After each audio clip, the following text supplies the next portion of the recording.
నమస్తే అండి, నా పేరు Lavanya. Welcome back to Bhimavaram special kitchen. ఈరోజు నేను మీకు ఒక మంచి స్నాక్ ఐటమ్ని ఎలా తయారు చేసుకోవాలో చూపిస్తున్నానండి. యూజువల్గా గుంట పొంగనాలు చేసుకోవాలి అనుకుంటే ఇడ్లీ పిండి కానీ దోసల పిండి కానీ ఉంటే దాంతో తయారు చేస్తాం కదా. దీంట్లో మనం ఎటువంటి పిండిలు వాడకుండా ఈ సీజన్లో దొరికే పచ్చి బఠానీతో అలానే స్వీట్ కార్న్తో ఒక మంచి స్నాక్ని చూపించబోతున్నాను అండి. ఇది మంచి ప్రోటీన్ అండ్ అలానే ఫైబర్ రిచ్ స్నాక్ అన్నమాట. మరి దీని ప్రిపరేషన్ ఏంటో చూసేద్దామా. ముందుగా ఒక కుక్కర్ని తీసుకుని దాంట్లోకి ఒక గ్లాస్ దాకా కూడా నీళ్ళని పోసుకుని దాంట్లోకి ఒక గిన్నెని పెట్టుకుని ఇప్పుడు దాంట్లోకి ఒక కప్పు దాకా కూడా పచ్చి బఠానీని వేసుకోండి. ఈ పచ్చి బఠానీ ప్లాంట్ బేస్డ్ ప్రోటీన్ అండి, చాలా చాలా మంచిది. ఇప్పుడు దీనిపైన మూత పెట్టేసుకుని దానిపైన ఇంకొక గిన్నెని పెట్టుకుని దాంట్లోకి ఒక 3/4 కప్పు దాకా కూడా స్వీట్ కార్న్ని వేసుకోండి. ఇప్పుడు కుక్కర్ మూత పెట్టేసుకుని 5-6 విజిల్స్ రానివ్వండి.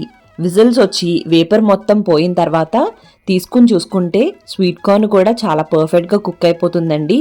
అలానే ఈ గ్రీన్ పీస్ కూడా మెత్తగా కుక్ అయిపోతాయి. కావాలనుకుంటే మీరు డైరెక్ట్గా వాటర్లో కూడా ఉడికించుకోవచ్చు.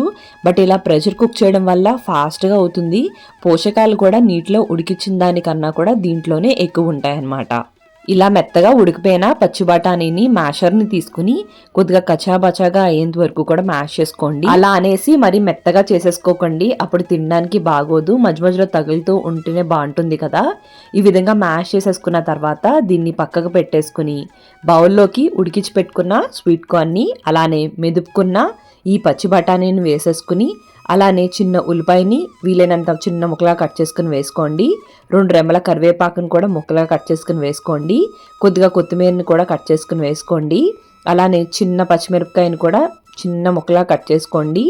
1 అంగుళం అల్లాన్ని కూడా ఇలా చిన్నగా కట్ చేసుకుని 1 టీ స్పూన్ అంత ఉప్పు, 1/2 టీ స్పూన్ అంత జీలకర్రని వేసుకుని అలానే దీంట్లోకి 1 అరకప్పు దాకా కూడా బియ్యం పిండి, 2 టేబుల్ స్పూన్ల దాకా కూడా శనగపిండిని వేసుకుని ఇప్పుడు వీటినన్నిటినీ కూడా బాగా నలుపుకుంటూ కలుపుకోండి. దీనివల్ల అన్ని ఫ్లేవర్స్ కూడా బాగా కలిసి మనం పునుకులు చేసినప్పుడు చాలా చాలా టేస్టీగా వస్తాయి అన్నమాట. ముందు వాటర్ ఏమీ వేయకుండా ఇలా మెత్తగా కలిపేసుకున్న తర్వాత కొద్ది కొద్దిగా నీళ్ళని పోసుకుంటూ దీన్ని మరీ లూజ్గా కాకుండా మరీ గట్టిగా కాకుండా సెమీ సాలిడ్ కన్సిస్టెన్సీ వచ్చేంత వరకు కూడా కలిపేసుకోవాలన్నమాట. అంటే ఈ విధంగా ఉంటే సరిపోతుందండి. మరీ లూజ్గా ఉంటే కనుక ఇవి బాగోదు, గట్టిగా అయితే పునుకులు గట్టిగా వచ్చేస్తాయి. సో ఈ కన్సిస్టెన్సీలోకి కలిపేసుకుని దీన్ని పక్కకు పెట్టేసుకోండి. ఆ తర్వాత స్టవ్ని ఆన్ చేసుకుని గుంట పొంగనాల ప్యాన్ని పెట్టుకుని ఒక్కొక్క దాంట్లోకి కూడా 2-3 డ్రాపుల దాకా కూడా నూనెను వేసుకుని నూనె వేడెక్కిన తర్వాత మనం రెడీ చేసి పెట్టుకున్న పిండి అంతా కూడా ఈ పొంగనాలు కన్నంలోకి వేసేసుకుని సిమ్లో మాత్రమే పెట్టుకుని మూత పెట్టుకుని ఒకవైపు అంతా కూడా పర్ఫెక్ట్గా కాలనివ్వండి. ఒకవైపు బాగా వేగిపోయిన తర్వాత రెండో వైపుకి ఫ్లిప్ చేసుకుని రెండో వైపు కూడా మంచిగా వేగనివ్వండి. ఈ వెజిటేబుల్స్ని ముందు కుక్ చేయకపోతే మనం ఇలా ఫ్రై చేసినప్పుడు అవి పచ్చిగానే ఉండిపోతాయి కాబట్టి కంపల్సరీ ముందు వీటిని కుక్ చేసుకోవాలి. ఇప్పుడు మీకు 2 వైపులా కూడా క్రిస్పీగా కావాలనుకుంటే రెండో వైపు కూడా ఇలా కాలనివ్వండి. లేదు ఒకవైపు క్రిస్పీగా ఒకవైపు మెత్తగా కావాలనుకుంటే రెండో వైపు లైట్గా వేగగానే తీసేసుకోండి. ఇదే విధంగా అన్నిటిని కూడా ఇలాగే రెడీ చేసేసుకోండి. మరి మీకు ఈ వీడియో నచ్చినట్టయితే లైక్ చేయండి, కామెంట్ చేయండి, మీ ఫ్రెండ్స్కి రిలేటివ్స్కి అందరికీ షేర్ చేయండి.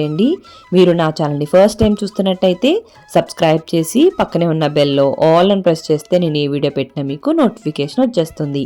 థ్యాంక్ యూ అండి. మరి మళ్ళీ వీడియోలో కలుద్దాం.